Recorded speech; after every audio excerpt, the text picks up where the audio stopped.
खबर शामिल करते हैं ज़फ़रवाल से हमारे नुमाइंदा राना शफीक की। ज़फ़रवाल के नवाही गांव सप्पनवाल में डकैती की वारदात। नामालूम डाकू मकबूल वल ताजदीन के घर से 6 लाख रुपए नकदी और 19 तोले तलाई जेवरात लूटकर फरार। नामालूम डाकुओं ने घर वालों को तशद्दुद का निशाना भी बनाया। डकैती की बड़ी वारदातों के बाइस इलाके में खौफ और रास। पुलिस ने मौके पर पहुंचकर तफ्तीश का आगाज कर दिया।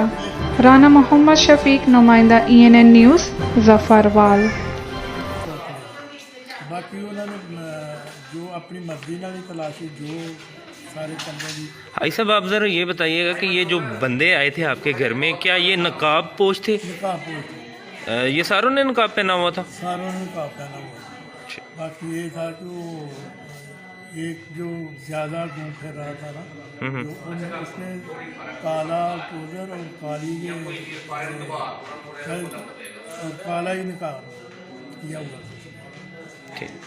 तो बाकी जो है बाकी तो दो ही हमने देखे, बाकी तो बाद में कमरों की तलाशी ले रहे थे, हमें अंदर बाकी हुआ था। भाई साहब, ये कितने घंटे आपके घर में रहे वारदात के दौरान? तकरीबन 2-2.5 घंटे रहे हैं, क्योंकि 1 बजे के करीब ये आए हैं और जब ये चले गए हैं दरवाज़ा बंद करके, हमें लॉक करके अंदर, तो वो एक करीब 15-20 मिनट के बाद हमने वो रस्सी उसकी ले के तो काटी, तो दरवाज़ा जो है खोला, तो उस वक्त देखा था कि टाइम जो है तकरीबन 2:45 का हो गया।